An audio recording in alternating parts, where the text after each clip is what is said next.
আপনার ঘটনা শুনে আসি, যে ঘটনা নিয়ে সবাই অপেক্ষা করছে আপনার কাছ থেকে শোনার জন্য। ধন্যবাদ রাসেল ভাই। আমার নাম তিতাস কুমার অব্র, থাকি এয়ারপোর্ট এলাকায়।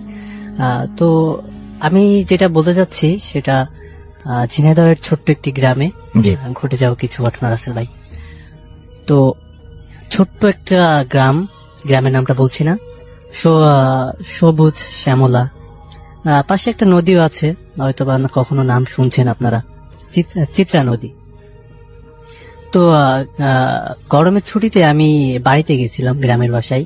তো আমার গ্রামের বাসাতে আমার কাকু আছে, আমার বাবা মা সবাই থাকেন ওইখানে।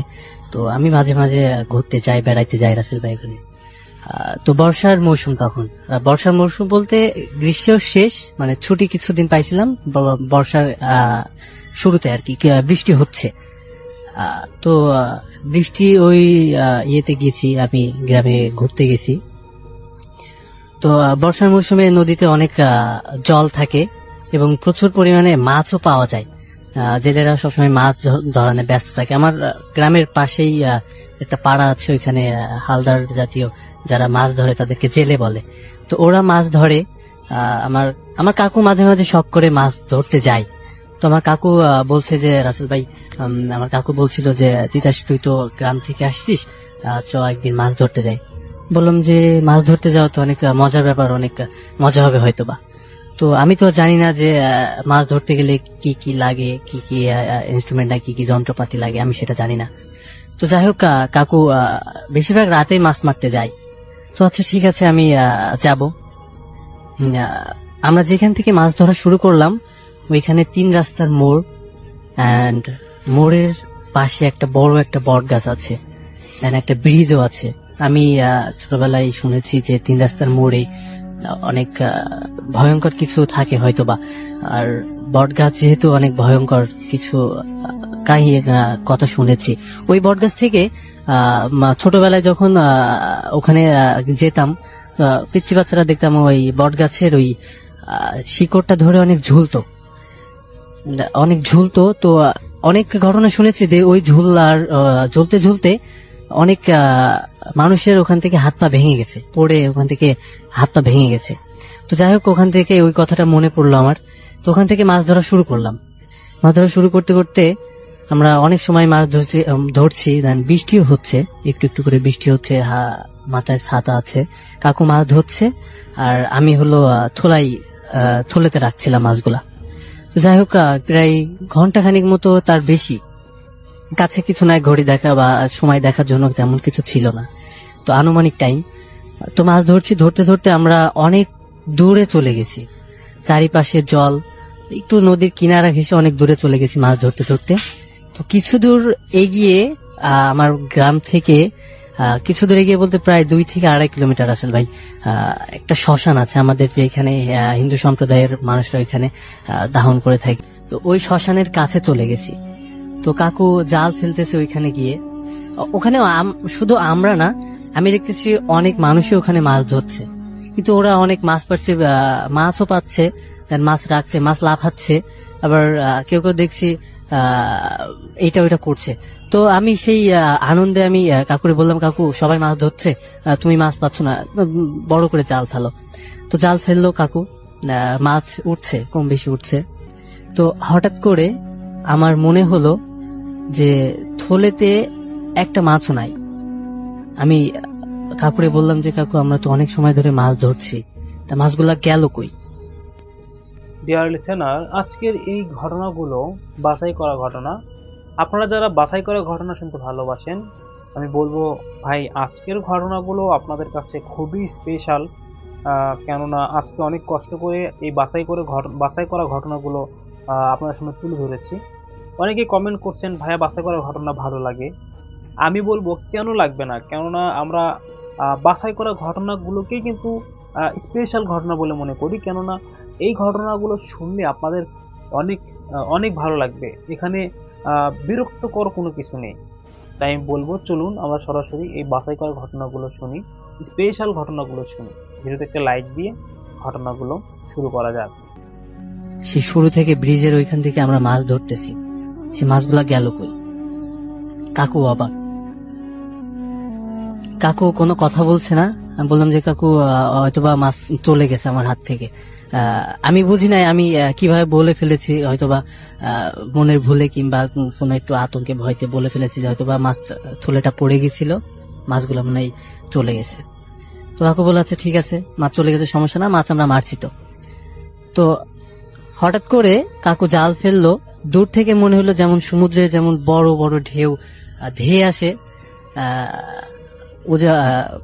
ধেয়ে আসে ঠিক তেমনই কিছু একটা দেখতে পেলাম। কাকুরে বললাম কাকু এইখানে তো তেমন ছোট ছোট ঢেউ ছাড়া বড় ঢেউ দেখতে পাচ্ছি না, কিন্তু ওই ঢেউটা আমাকে দিকে ধেয়ে আসছে কেন?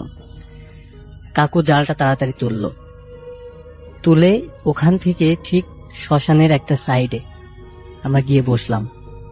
কাকু কোনো কথা বলছে না, আমিও কোনো কথা বলতে পারছি না। ওই শ্মশানে বড় একটা তেঁতুল গাছ আছে, এখানে অনেক আগের আম গাছ, তেঁতুল গাছ, অনেক বড় বড় গাছ আছে, যেটা এখনো আছে, ওইখানে গেলে দেখা যাবে।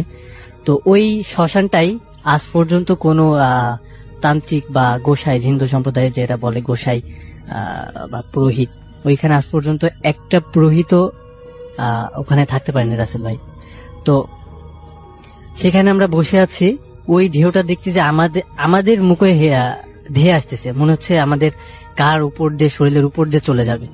তো এই দেখে কাকু বললো যে আমরা আর মাছ মারবো না, তো বাসায় যাই। তো বাসায় গেলাম, বাসায় আসতে আসতে দেখছি যে আমার পায়ে কিছুতে কামড় দিছে, পাটা জ্বলতেছে। আমি কাকুরে বললাম কাকু আমার পায়ে কিছুতে কামড় দিছে। কাকু বললো কই? তো দেখাইলাম ওখানে যেখানে কামড় দিছে পায়ে, ওখানে ফুলে গেছে, এখনো ফোলা আছে আমার পায়ের এখানে যেখানে কামড় দিছিল। তো বাসায় গেলাম, আমার বাবারে বললাম যে বাবা এই হয়েছে। বলছি তুই ঘুমা। আচ্ছা আমি ঘুমাইলাম। দেন পরবর্তীতে আমি সকাল হইলো, ফ্রেন্ড সার্কেলরাও আসছিল তখন, ছুটি কেউ কেউ পাইছে, ফ্রেন্ড সার্কেলরা আসছে। তো বাজারে ঠিক তার পরের দিনে আমরা সব বাজারে, সাইডে বাজার আছে, ওই বাজারে সব ফ্রেন্ড সার্কেল আড্ডা দিচ্ছি। তো সন্ধ্যার দিকে প্রায় সন্ধ্যা লেগে গেছে। তো সবাই বলছে আচ্ছা ঠিক আছে, তো অনেক আড্ডা হইলো, তো এখন বাইরে যাই। তো বাড়িতে আসার পথে ঠিক যেই 3 রাস্তার মোড়টাই ছিলাম, ওইখানেই যে বট গাছটা ছিল, ওইখানে একটা কালো বিড়াল আমাদের সামপথ দিয়ে চলে গেল। আমরা 3 জন ফ্রেন্ড ছিলাম, তো ওই কালো বিড়ালটা চলে গেল। আমি বলতেছি দোস্ত এটা কি তুই যা দেখলে আমি কি সেটা দেখলাম? বলছি হ্যাঁ। আচ্ছা চল যাই, 3 জন হাত ধরে যায়। তো গেলাম, কিছু দূর এগিয়ে ঠিক ডান হাতে বিরাট বড় বাঁশ বাগান দেখা যায় বলতে ওই বাঁশ বাগানটা অনেক বড়, যে 5 থেকে 10 মিনিট হেঁটে গেলে ওই বাঁশ বাগানটা ফোরানো যাবে না, মানে শেষ করা যাবে না। তো ওই বাঁশ বাগান থেকে কিছু কিছু আওয়াজ আসতেছে, এত কুৎসিত, কেউ কান্না করতেছে, কেউ হাসতেছে, আবার এমন মনে হচ্ছে যে কয়েকজন মানুষ ওই বাঁশগুলা কাটতেছে, অনেক জোরে শব্দ হচ্ছে। এই শুনে আমার এক ফ্রেন্ড তো পুরা ওখানে পড়ে গেল, আর আমি তো আমার গাটা ঘেমে অবস্থা খারাপ। আমরা 3টা ফ্রেন্ড ছিলাম, আর একটা ফ্রেন্ড টোটালি সেন্সলেস হয়ে গেছে। ওরে নিয়ে পরে বাসায় আসি। তো রাসেল ভাই এটাই হলো আমার স্টোরি। ধন্যবাদ সবাইকে। অনেক ধন্যবাদ আপনাকে। আমরা চলে যাব আমাদের পরবর্তী ঘটনায়, আমাদের পরবর্তী অতিথির কাছে। আপনার নামটা প্লিজ একটু বলবেন আরো একবার, যেহেতু আপনাকে দেখা যাচ্ছে না, এবং তারপরে আপনার ঘটনাটি আপনি শেয়ার করবেন। আপনি যে দ্বিতীয় ঘটনাটি সেটা আমরা শুনে আসবো। আমার নাম সোহান। জি। আমি এবার যে আমার স্টোরিটা বলবো সেটা আমার আমি যে গ্রামের কথা বললাম, আমার ওই গ্রামেরই ঘটনা। ওইটা প্রায় 10 থেকে 12 বছর আগের ঘটনা এই ঘটনাটা। তো এটা বর্ষার সিজন, বর্ষার সিজন আমাদের গ্রামে বর্ষার সিজনে আমার বাড়ির আশেপাশে অনেকটা পানি চলে আসে, বর্ষার পানি। তো ওই নৌকা ছাড়া যাতায়াত করা যায় না। ওই মানে বাড়িটা যেখানে বলছিলাম যে আমাদের বাড়ির পিছনে ক্ষেত আছে, ওইদিকে ওই সিজনটাতে নৌকা ছাড়া যাতায়াত করা যায় না। তো একবার আমার আব্বু একটা কাজে বাড়ি থেকে চলে গেছে। ওই সময় 10-12 বছর আগের ঘটনা। ওই সময় মোবাইল ফোন অতটা অ্যাভেলেবল ছিল না আমাদের ওইদিকে। তো আমার বাবা একটা কাজে নওগাঁ গেছে, আমাদের সিরাজগঞ্জ থেকে নওগাঁ গেছে। তো ওই সময়ের ঘটনা, আমার বাবা যেদিন যায় তারপরে একটা ঘটনা হলো যে আমাদের এলাকার 5-6 জন মহিলা একটা কাজে একটা কবিরাজের কাছে যাবে, হয়তো পাশের গ্রামে। ওই জন্য একটা মাঝিকে ঠিক করে 5-6 জন মহিলা ওই নৌকাতে করে ওই কবিরাজের কাছে যাবে। তো যে মাঝিরে ঠিক করছে, মাঝিটা হলো অনেকটা বৃদ্ধ, অনেক বয়স হবে, 50-60 বছর বয়স হবে, হয়তো তার চেয়ে বেশি হতে পারে। তো ওনাকে ঠিক করে ওই নৌকাতে করে তো ওনারা যাচ্ছিল ওই কবিরাজের কাছে। পাশের গ্রামে ওই খেতে যাইতে হয়। তো ওই দিন আবার মানে পানিতে অনেক বেশি ঢেউ। তো সবাই যখন ওইখান থেকে শুরু করলো তাদের মানে গন্তব্যে যাওয়ার জন্য, তো কিছুদিন যাওয়ার পরে ক্ষেতের মধ্যে প্রচুর ঢেউয়ে নৌকাটা উল্টে যায়। উল্টা যাওয়ার পরে তো এখানে উল্টে যাওয়ার 5টা মহিলাই চাপা পড়ে নৌকার নিচে উল্টে যাওয়ার পরে। আর যে বৃদ্ধ যে শুধু মাঝিরা থাকে সে বেরোতে পারে। তো দেখা যায় যে 5টা মহিলাই মারা যায়। তাদের লাশও পাওয়া যায় না। যে মাঝিরা মানে বের হইতে পারছে সে সাঁতরায় কোন রকমে আসতে পারছে, আর 5টা মহিলাই মারা গেছে। তো এমনকি লাশটাও পাওয়া যায় না, ভেসে হয়তো অনেক দূরে চলে গেছে, যেটা পরবর্তীতে এই লাশগুলা পাওয়া যায় 10 বা 12 দিন পরে লাশগুলা পাওয়া যায়, অনেক দূরে পাওয়া যায়। তো এই ঘটনা ঘটছে, আমার আব্বু বাড়িতে নাই, আমার আব্বু তো নৌকা গেছে। এই কাহিনীটা আমার আব্বু জানে না যে গ্রামে এরকম কিছু ঘটছে, এরকম কিছু হয়েছে, আমার আব্বু সেটা জানে না। তো আমার এটা ঘটনার পরে গ্রামের মধ্যে মানে কেমন একটা ভয়ঙ্কর একটা পরিবেশ তৈরি হয়েছে যে লাশগুলা পর্যন্ত এখনো পাওয়া যায়নি, উল্টে গেছে। লাশগুলো হয়তো থাকলে পারে সিদ্ধ হয়ে যাবে পানিতে থাকলে। তো এর 2 দিন পরে আমার বাবা যখন কাজ সারছে, নওগাঁর কাজটা শেষ হয়েছে, একটা কাজে গেছিল। তো আস্তে আস্তে গ্রামে যখন ফিরছে, তখন গাড়ি থেকে নামছে, তখন রাত হয়ে গেছে, রাত 11টার বেশি, 11:30 12টা প্রায় বেজে গেছে। তো আস্তে আমাদের গাড়িতে নামার পর রোড থেকে আমাদের বাড়িতে আসতে একটা বাঁশঝাড় পড়ে। ওই বাঁশঝাড়ের একটা নিচু জায়গায় ওখানে বাঁশঝাড়। ওই রোডটাই মানে পাশের যে রাস্তা, কাঁচা রাস্তা, ওইখানটাই ক্রস করতে হয় আমাদের বাড়ি থেকে যাইতে হলে। তো আমার বাবা ওইখান দিয়ে আসতেছে, তো পাশে একটা আম গাছ আছে। তো দেখলো যে মহিলাটা মারা গেছে, যে তার একটা ছোট্ট বাচ্চা ছিল, বাচ্চা সহ মারা গেছে 5টা মহিলা। আর যার একটা বাচ্চা ছিল, তার বাচ্চাটার নাম ছিল রতন। তো ওই রতনের জামা ওর মা বসে আছে। আমার আব্বু যখন আসতেছিল রাতে, দেখতেছিল যে ওই বাঁশঝাড়ের সাইডে আম গাছের নিচে বসে আছে। আমার আব্বু বাড়িতে যাচ্ছিল, আমার আব্বু তো মহিলা ওইখানে দেখে মানে কেমন অবাক হয়েছে যে এত রাতে। আশেপাশে গ্রামের মানুষ তো বললাম যে 8টা 8:30টার মধ্যে ঘুমায় পড়ে, তো অত রাতে ওই মহিলা ওইখানে কি করতেছে। তো আমার আব্বু বললো যে আপনি এখানে কি করতেছেন। তো উনিও কোনো আনসার দেয় নাই, বলছে আমার আব্বুর নাম ধরে বলছে, ভাই আমার 1 গ্লাস পানি দিবেন। তো আমার আব্বু ভাবছে যে এই মহিলা তো এর আগেও স্বামীর সাথে হয়তো ঝগড়া হয়েছে, বা মাঝে মধ্যে স্বামী একটু খারাপ ছিল, মাঝে মধ্যে মারধর করতো, হয়তো আবার ঝগড়া করে মারধর করে তো হয়তো বাড়ি থেকে চলে আসছে মহিলাটা, এখানে এসে বসে আছে। যেহেতু মন টন খারাপ দেখলো আমার আব্বু, তো বললো যে পানি খাবা, তুমি এখানে কি করতেছো, চলো বাড়িতে চলো। আমার আব্বু বুঝছে যে এখানে তার ঝগড়া হয়েছে স্বামীর সাথে, মনটা খারাপ, ভাবলো যে আজকে রাতে তাহলে নিয়ে আমাদের বাসায় নিয়ে যাবে। তো বলছে চলো পানি খাবা, তুমি আমার বাড়িতে আগে চলো। তো ওনাকে বলছে ঠিক আছে চলেন আপনি। আমার আব্বু সামনে দিয়ে হাঁটতেছে। তো হাঁটার পরে কিছুদিন আমার বাড়িতে নিচু একটা, আমার বাড়িতে উঠার একটা রাস্তা, ওই রাস্তার নিচু একটা জায়গা আছে আমার বাড়িতে, একদম বাড়ির সামনে। তো ওই নিচু জায়গা পর্যন্ত আসার পরে আমার আব্বু বলছে চলো তাইলে বাড়িতে চলো। তো বলতেছে যে না ভাই আমি বাড়িতে যাবো না, আপনি আমার জন্য পানি নিয়ে আসেন। তো আমার আব্বু বাড়িতে গেছে, বাড়িতে যাওয়ার পরে আমার আম্মুকে বলছে যে দেখলাম রতনের আম্মু ওইখানে বসেছিল, ঝগড়া করছে, হয়তো উনি পানি চাচ্ছে, তুমি যা বুঝাই নিয়ে আসো, পানি খাও, বাসায় নিয়ে আসো। রাত্রেবেলায় মহিলা বাইরে আছে। আমার আম্মু মানে অবাক হয়ে গেছে, কি বলে যে মহিলাটা মানে 2 দিন আগে একটা দুর্ঘটনায় পানিতে ডুবে মারা গেছে, তাকে সে নাকি পানি চাচ্ছে। মানে আমার আম্মু খুব ভয় পাইছে। আমার আব্বু তো এগুলো জানে না যে মারা গেছে, তো ভয় পাইছে। আমার আব্বুকে বলছে কি বলে এরকম হয়েছে, তোমাকে বলো, তুমি তো জানো না এরকম হয়েছে। 2 দিন আগে একটা অ্যাক্সিডেন্টে পানিতে ডুবে 5টা মহিলা মারা গেছে, তার মধ্যে রতনের মাও ছিল আর রতনও ছিল, 2জনই মারা গেছে। তো বলছে চলো দেখি তো কার সাথে আসছো।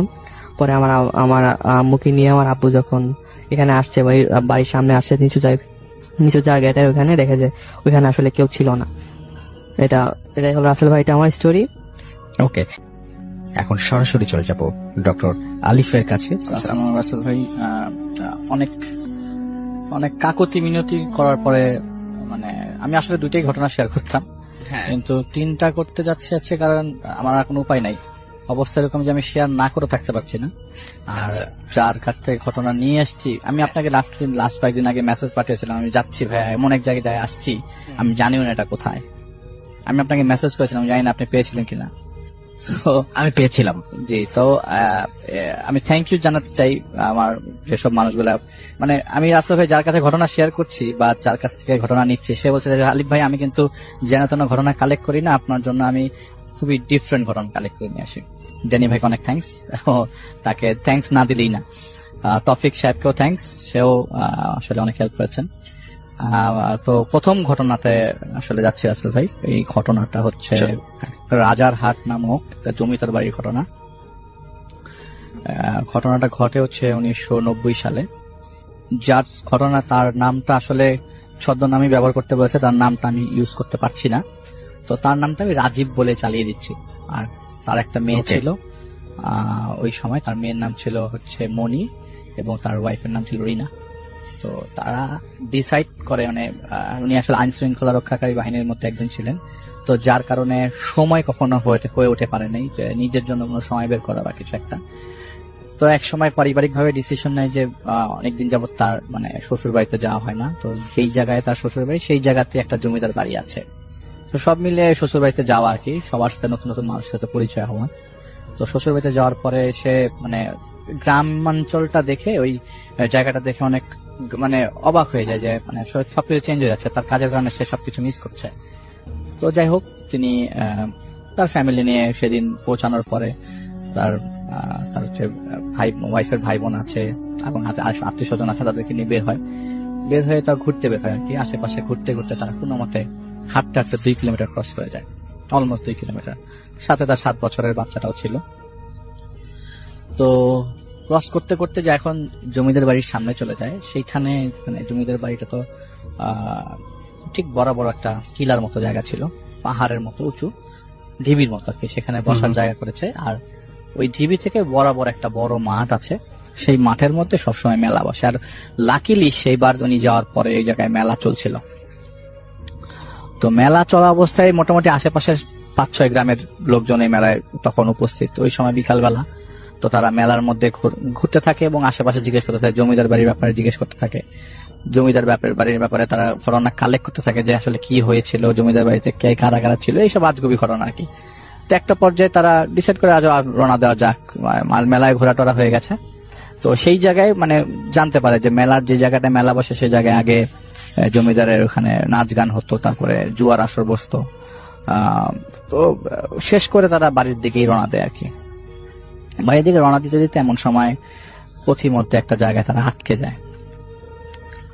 জায়গাতে আটকে যাওয়ার পরে তো তার ওয়াইফের ভাইকে জিজ্ঞেস করে যে এই জায়গাটা কোন জায়গাটা, মানে যে এটা কি এরকম গাছগাছালিতে ঘেরা একটা পুরাতন বাড়ি, চারিপাশটা যেমন মরমর, আর তখন শীতকাল ছিল, তো গাছের পাতা সব মাটিতে, তো হাঁটছে যে গাছের পাতার অনেক জোরে জোরে শব্দ হচ্ছে, মচ মচ মচ মচ শব্দ হচ্ছে। তো একটা পর্যায়ে জিজ্ঞেস করি এখানে কি ছিল আগে, তো বলে যে আসলে এই জায়গায় তো আমরা কেউ আসি না, তো অনেক আগে এই জায়গায় একটা মন্দির ছিল, এই মন্দিরে কিছু ভুল চিন্তা ধারণার লোকজন সেই সময় তাদের ভগবান অথবা দেবীকে কনভিন্স করার জন্য মানুষকে জবাই করত, ছেলে মানুষ জবাই করতো, স্পেশালি নর বলি, ছেলে মানুষ নর বলি দিত। তো এবং মাঝে মধ্যে নাকি কনভিন্সের পাওয়ারটা এত বেশি থাকতো যে সেখানে বয়স্ক এবং বাচ্চাদেরকেও নাকি মানে বাচ্চাদেরকেও নাকি জবাই করা হতো আর কি। তো বলে যারে ধরে এগুলিকে এখন চালায়, বলে কি না ওইটা ওই মুহূর্তেই ভুল ধারণা হিসাবে একসেপ্টেড হয়ে গেছিল। পরবর্তী সময়ে কি হয়েছে সেটা আমরা জানি না, কিন্তু এতটুকুই জানি এই মন্দিরের আশেপাশে কেউ ঘোরাফেরা করে না। সন্ধ্যা হওয়ার পরে এই জায়গাতে ইভেন মানে মাদক সেবীরাও আসে না, এমন অবস্থা আর কি, মানে সবাই ভয় পায় ওই জায়গাটাতে, কেউই আসতে চায় না। আর সবসময় এই জায়গায় শীত হোক গ্রীষ্ম হোক সবসময় একটা ঠান্ডা ভাব থাকে ওই জায়গাটাতে। এই কথা শুনতে শুনতে তার মেয়ে একটা পাথর ছুঁড়ে ওই মন্দিরের ভেতরে ঠিলা মারে, মানে কোনো কিছু চিন্তা না করি। আচ্ছা, ওকে। তো ভেতর থেকে একটা শব্দ আসে, হঠাৎ করে একটা শব্দ আসে, হুঙ্কার টাইপের একটা শব্দ আসে। তো সে তার শ্যালকের কাছ থেকে টর্চ লাইটটা নিয়ে ভেতরে টর্চ লাইট দিয়ে মারার চেষ্টা করে। তো তার শ্যালক বলে যে আপনার এখানে না থাকি, চলেন বাড়ির দিকে যাই আর ঝামেলা না করি। বলে যে না রে, তুমি এত ভয় পাচ্ছ কেন, এটা তো কোনো সমস্যা না, আমার তো কাজই এগুলা, আমি তো এসব জিনিসই করে কেয়ার করে না। সেই সুগঠন সেই শক্তি মনে করেন ঢুকে গেছে ভেতরে।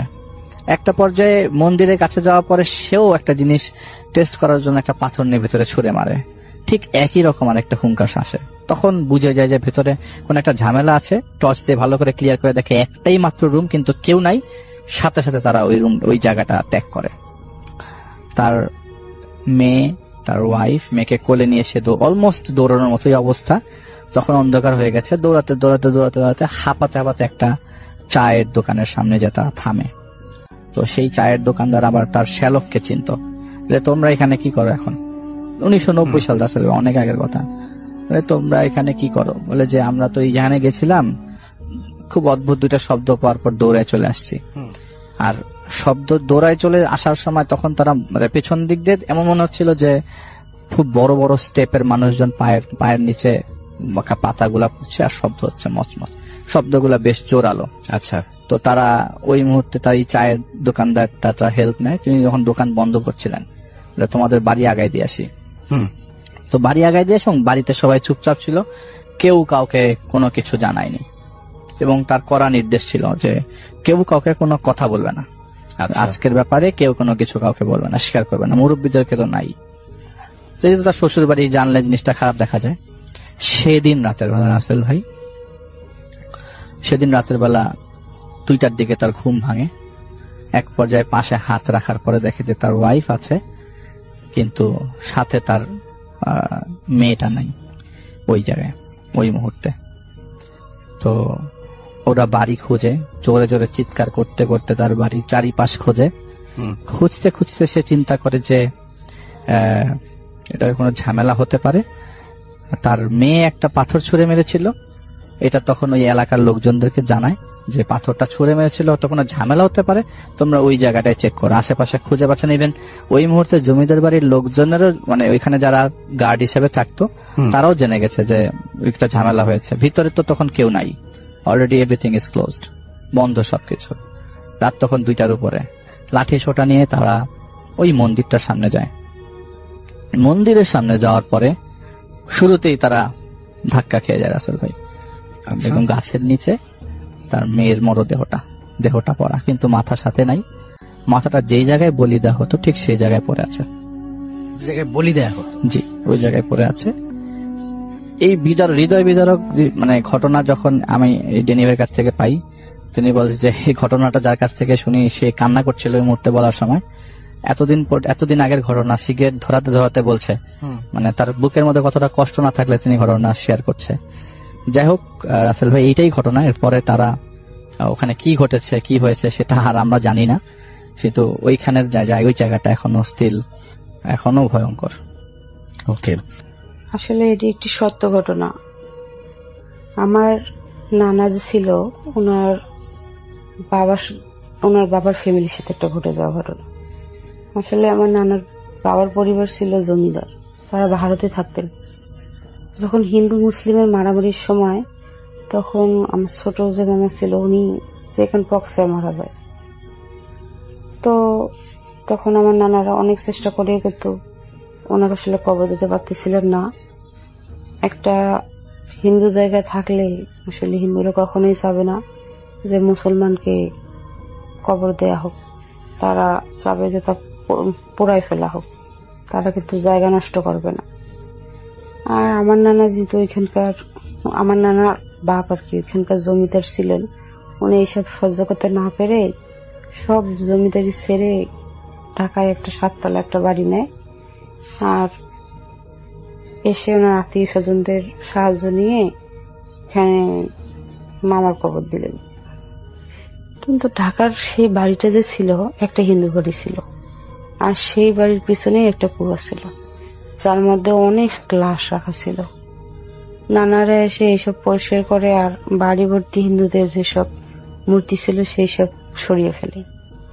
কিন্তু এই বিষয়ে যে সমস্যা ছিল তা কেউ বুঝতে পারেনি। প্রতিদিনই এখানে কিছু না কিছু ঘটত, যেমন রাতে, এমনকি মাঝে মাঝে ভর দুপুরে লোহার কেউ বল দিয়ে খেলতো, কেউ অসুস্থ হলে বাসার চারদিক খালি পচা গলা মাংস দেখতে পেত।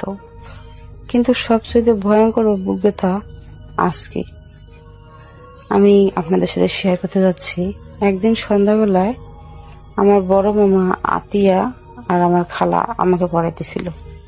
নানি তাদেরকে পড়াতে দিয়ে তার ছোট ভাইয়ে 2তলায়, ওই বিল্ডিং এর 2তলায় ছিলেন, ওখানে উনি ঘোরার জন্য গেলেন, আর আপুকে বলে গেলেন পড়া শেষ করে রাখার জন্য। নানি চলে যাওয়ার একটু পরেই আপু হঠাৎ দেখলো যে নানি দরজার সামনে হাঁটু গেড়ে বসে আছে আর আপুর দিকে তাকিয়ে অদ্ভুত ভাবে হাসতেছে। এটা দেখে আমার মামা, খালা সহ সবাই খুব ভয় পেয়ে গেল। আমার মামা বারবার বলতে লাগলো, মা তুমি এরকম করতেছো কেন? আমার কিন্তু ভয় লাগতেছে, প্লিজ মা তুমি এরকম করিও না। কিন্তু নানু কোনো উত্তরই দেয় না। উনি হাঁটুর উপর ভর করে আস্তে আস্তে আপুদের দেখে আগাতে লাগলো। আপুরা বারবার মানা করা সত্ত্বেও সে ভয়ঙ্কর একটা হাসি দিয়ে আপুর দিকে এগিয়ে আসতে লাগলো। একটা ভয় যেন সবার শির দ্বারা বেয়ে গেল।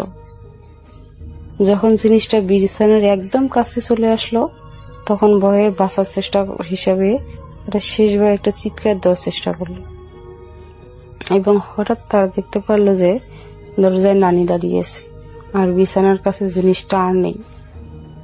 তখন আমার মামা নানিকে জিজ্ঞেস করলো যে সে কেন এরকম করলো, তাদের সাথে কেন ভয় দেখাইতেছে। তখন নানি বলল, এমনিতেই এইটা দেখার জন্য যে তোরা ঠিকঠাক করতেছিস কিনা। আসলে পরবর্তীতে অবশ্য আপুরা বড় হওয়ার পর নানি স্বীকার করেছিল যে না, নানি ওটা ছিল না, কিন্তু আপুরা ছুটে ছিল ভয় পাবে, তার জন্যই নানি ওই সময় মিথ্যা কথাটা বলছিল।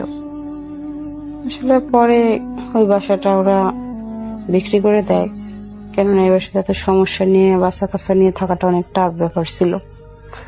কিন্তু এখনো খোঁজ নিয়ে নানা নানি জানতে পারে যে ওই বাসাতে এখনো অনেক সমস্যা চলতেছে।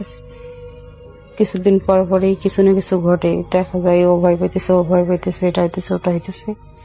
আসলে আমরা কিন্তু নিউ জেনারেশন, আমরা এত কিছু বৈদিক কোনো কিছুই আমাদের চোখে তেমন পড়ে না, কিন্তু আমার মা, আমার নানা নানি, তাদের বাবা মা, ওদের সাথে কিন্তু বৈদিক অনেক ঘটনা ঘটতো যেগুলোর সিডি ফোটাও আমরা আমাদের চোখ দিয়ে দেখিনি। আসলে কিছু সত্য জিনিস না হইলে কিন্তু ওখান থেকে উন্মোচন করা অনেক কঠিন। হয়তোবা মানুষ সত্য থেকে কিছুটা মিথ্যা ঘটায়, কিন্তু সম্পূর্ণ একটা মিথ্যা ঘটনা মানুষ কখনোই বলতে পারে না। কিছু না কিছু ঘটে যার জন্য মানুষ ওখান থেকে গল্প তৈরি করতে পারে। আমাদের জীবনে আসলে এমন ঘটনা নাই বললেই চলে। চলে যাচ্ছি আমাদের আরো একজন অতিথির কাছে। ধন্যবাদ রাসেল ভাই। আমি সৈয়দ আমিন আল আনাস, এসছি মিরপুর 1 থেকে। একটা দ্বিতীয়বার আমার আসা আপনার এখানে। তো আমি সরাসরি ঘটনায় চলে যাচ্ছি। এটা হচ্ছে 2007 সালের ঘটনা। আমি তখন আমার ইউনিভার্সিটি লাইফ শেষ করে প্রথম চাকরিতে জয়েন করি। তো চাকরির সুবাদে আমাকে যেতে হয় বরিশালের উজিরপুরে সাতলা বলে একটা গ্রাম আছে, ওখানে আমার অফিসের প্রজেক্টের প্রায় 238 বিঘা কিছু জায়গা ছিল। সব জায়গাতে কিছু প্রজেক্ট ছিল ফার্মিং, তো ওই প্রজেক্টে আমি যাই। তো জীবনে প্রথমবার যখন ওখানে যাই, তো মোটরসাইকেলে করে গেলাম। যাওয়ার পরে ওখানে প্রজেক্টের বাইরে একটা অফিস ছিল যেখানে ওদের আরো অন্যান্য কাজের জন্য যারা স্টাফ তারা থাকে। তো আমি ওখানে যে থাকার জন্য গেলাম এবং গেস্ট হাউস আছে ওখানে, তো ওই রুমে আমি অবস্থান করলাম। তো সে সময় ছিল রোজার মাস। আমি ইফতারের পরে মোটামুটি ঈশার নামাজ পড়ে শুয়ে পড়লাম, যেহেতু জার্নি করে এসেছি, পরের দিন আবার প্রজেক্টের ভিতরে ঢুকতে হবে। তো আমি শোয়ার পরে জাস্ট 15-20 মিনিট পরেই আমার মনে হলো কেউ যেন আমাকে ধাক্কা দিল। তো আমি প্রথমে ভাবলাম যে সাধারণত ঘুম যখন মানুষ শুরু করে তখন ঘুমের দু একটা স্টেজ আছে, আলফা বিটা এরকম কিছু স্টেপ আছে। তো আমি ভাবছি মনে হয় ওই ধাক্কাটা খেয়েছি আমি। তো এরপরে আবার ঘুমানোর চেষ্টা করলাম, যেহেতু ক্লান্ত ছিলাম আবার ঘুমিয়ে পড়লাম এবং কিছুক্ষণ পর আবার ধাক্কা খেলাম। এবারও আমি সেরকমই ভাবছি। বাট তৃতীয়বারে যখন আমি ধাক্কা খেলাম তখন আমি দেখলাম যে ধাক্কাটা খেয়ে যেই চোখ খুলতেছি সামনে কিছু লাইটিংস এর মতো, রঙিন লাইট যেরকম জ্বলানেভা করে ওরকম কিছু লাইটিংস এর মতো কিছুক্ষণের মধ্যে মিলিয়ে যায়। তো তৃতীয়বারও ভাবলাম হয়তো এটা দুর্বলতা, তারপরে একটু কেমন লাগলো। তারপর চতুর্থবার যখন হলো তখন আসলে বুঝলাম যে সামথিং রং। তখন যেহেতু নতুন জায়গা, ওখানে পাশের রুমে একটা ইঞ্জিনিয়ার ছিল আমাদের পরিচিত আমার এলাকার, তো ওকে আমি ডাক দিলাম, আকাশ নামর নিজাম। তো নিজামকে ডাকলাম যে ভাই তুমি আসো তো আমার সাথে, আমি আসলে এখানে কমফোর্ট ফিল করতেছি না, এরকম একটা ঘটনা ঘটছে কয়েকবার, আমার 4 বার আমাকে ঘুম থেকে ভাঙিয়ে দিয়েছে। তো তখন বললো যে ঠিক আছে ভাই আমি আপনার সাথে থাকবো। তো আমার সাথে একই খাটে চলে আসলো এবং কিছুক্ষণের মধ্যে ওর সাথেও একই ঘটনা ঘটা শুরু হলো। তো অলমোস্ট সেই রাত্রে 7 থেকে 8 বার এরকম ঘটনা ঘটার পর আমরা সিদ্ধান্ত নিই ওই রুমে আমরা থাকবো না এবং আমরা অন্য রুমে চলে যাই। পরে সে রাতটা আমরা না ঘুমিয়ে কাটাই এবং পরের দিন অ্যাজ ইউজুয়াল আমার কাজ শুরু হয়। তো ওখান থেকেই আরেকটা ঘটনার কানেক্টেড, সেটা হচ্ছে যে আমরা যে রাস্তা দিয়ে খুলনা থেকে যেতাম, এর মধ্যে আপনারা আগের পর্বে আমি শেয়ার করেছিলাম যে খুলনায় রূপসা ব্রিজের পরে খুদির বটতলা বলে একটা জায়গা আছে, ওখান থেকে নোয়াপাড়া মোড়, এই জায়গাটুকু খুবই ভয়ঙ্কর এবং এখানে প্রায় অস্বাভাবিকভাবে অ্যাক্সিডেন্ট হয়। রাস্তায় কোনো আঁকা বাঁকা নেই, কিন্তু সড়ক বিভাগ থেকে দেখবেন লেখা আছে দুর্ঘটনা প্রবণ এলাকা। এবং এখানে ঘটনাগুলো এরকম ঘটে যে অনেক সময় দেখা যায় যে আপনি বিশেষ করে রাত্রে 12টার পরে, 11:30 12টার পরে এবং ভোর রাত্রের দিকে ঘটনা এরকম হয় যে আপনার সামনে হঠাৎ করে আপনি গাড়ি চালাচ্ছেন, হঠাৎ করে কোনো একজন পাগল বেশি কেউ বা বয়স্ক কেউ এসে দাঁড়িয়ে পড়বে। আপনি যখন গাড়িটা কড়া ব্রেক করতে যাবেন, হয়তো গাড়ি নিয়ন্ত্রণ থাকবে না বা পিছনের গাড়ির সাথে লেগে যাবে।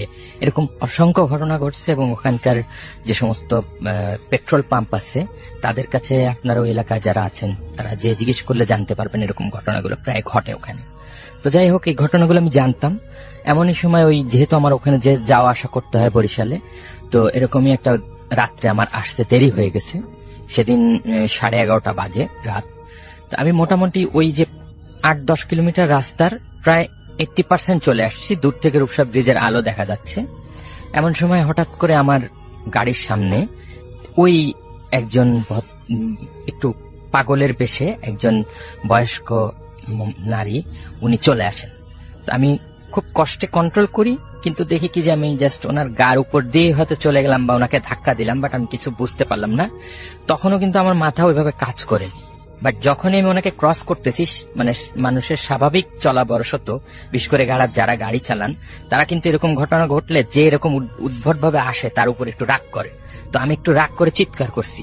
এই যেই চিৎকার করলাম সাথে সাথে মনে হলো কেউ আমার গলায় আগুনের ছেঁকা দিল। তো তখন আমার মনে পড়ে গেল যে আসলে ঘটনা তো এই জায়গায় তো সেই ঘটনাগুলো ঘটতেছে আমার সাথে। তখন আমি প্রচন্ড জোরে মোটরসাইকেল চালানো শুরু করি এবং দ্রুত রূপসা ব্রিজের টোল প্লাজায় চলে যাই। যে সাথে সাথে মোটরসাইকেল রেখে আমি টোল প্লাজায় যারা ছিল ওনাদেরকে বললাম যে আমার গলা চলতেছে, আপনারা দেখেন এখানে কি হয়েছে। ওনারা বলতেছে আপনার এখানে কোনো স্পটই নাই। তারপরে আমিও খেয়াল করে দেখলাম কোনো স্পট নাই। তো ওনারা বললো যে যদি পোকা বা কোনো কিছু লেগে জ্বলতো তাহলে তো এখানে লাল মানে আপনার হয়ে যেত, স্পট পড়তো, কিন্তু এগুলো কিছুই লাগেনি। বাট আমি প্রচন্ড মানে ওই সময় ফিল করতেছিলাম যে আগুনের ছেঁকা দেয়া। তারপরে ওখান থেকে পানি দিয়ে কিছুক্ষণ ভালো হলো, এরপরে শহরের ভিতরে আমি ঢুকলাম। আচ্ছা, তো এরপরে আরেকটা ঘটনা আছে, কোনো সমস্যা নেই। সেটা হচ্ছে যে আমাদের হলো ওই প্রজেক্ট রিলেটেড ঘটনা।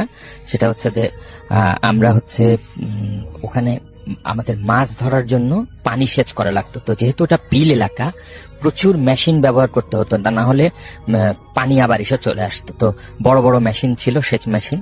তো এই মেশিনগুলো অপারেট করার জন্য মেশিন ম্যান ছিল একজন, ওনার নাম ছিল জয়নাল।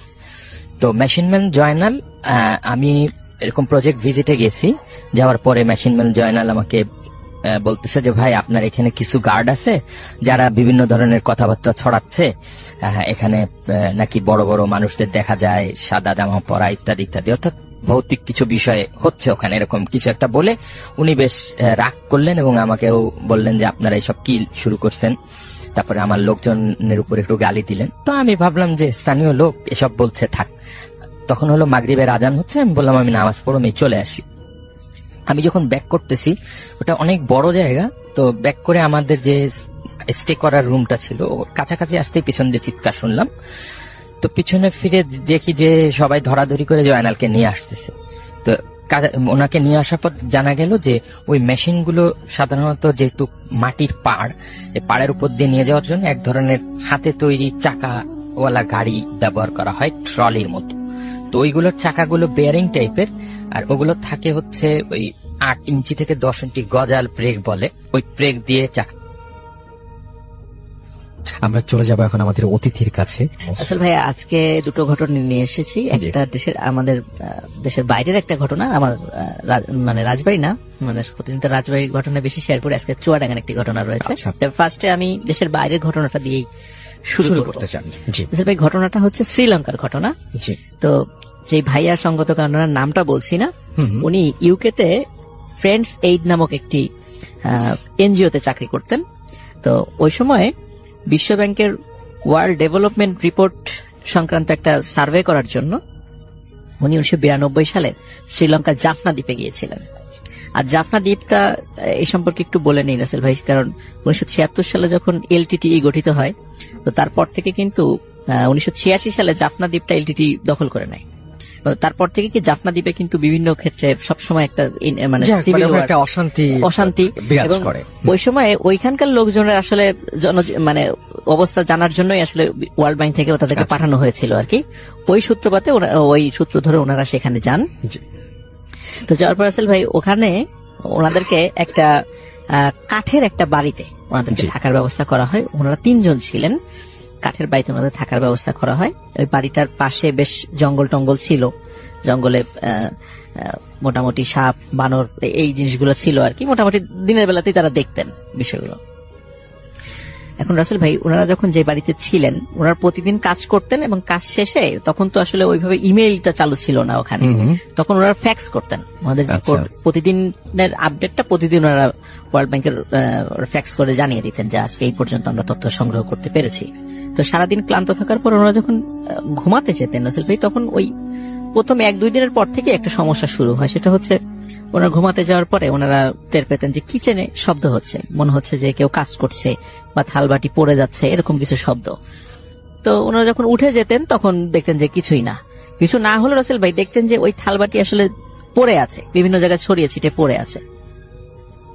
তারপরে রাতের বেলা যেহেতু ওটা কাঠের একটা বাসা ছিল, তখন ওরা শব্দ পেতেন যে উপরে কোনো কিছু দৌড়াদৌড়ি করছে, ধূপধাপ শব্দ হচ্ছে। এখন যেহেতু পাশে জঙ্গল ছিল, তখন উনি চিন্তা করতেন হয়তো বা রাতের বেলা বানর এসে উপদ্রব করে। এটা কারণে এই বিষয়টা নিয়ে আসলে অতটা গুরুত্ব ওনারা কখনো দেন নাই। একদিন রাসেল ভাই রাতের বেলা মানে এই ধূপধাপ শব্দটা এত বেশি মানে প্রকট হয়ে গেল যে ওনারা ঘুমাতেই পারছিলেন না।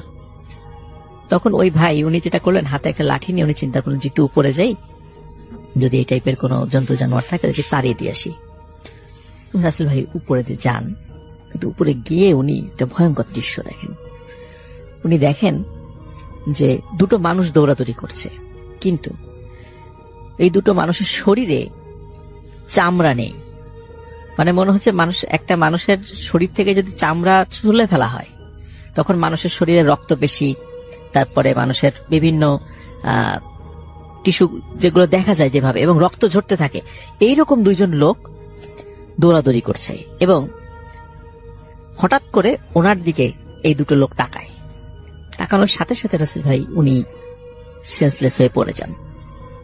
স্বাভাবিকভাবে এরকম ভয়ঙ্কর দৃশ্য, কারণ মানুষের মুখের উপর যদি চামড়া না থাকে, চোখগুলো তো গোল হয়ে থাকে, মানে আমাদের চোখ তো এমনিতে সুন্দর দেখায়, কিন্তু যদি চামড়া না থাকে সেটা ভয়ঙ্কর চেহারা দেখায়, কঙ্কালের মতো। তো উনি ওই দৃশ্য সহ্য করতে পারেন নাই, উনি সেন্সলেস হয়ে পড়ে যান।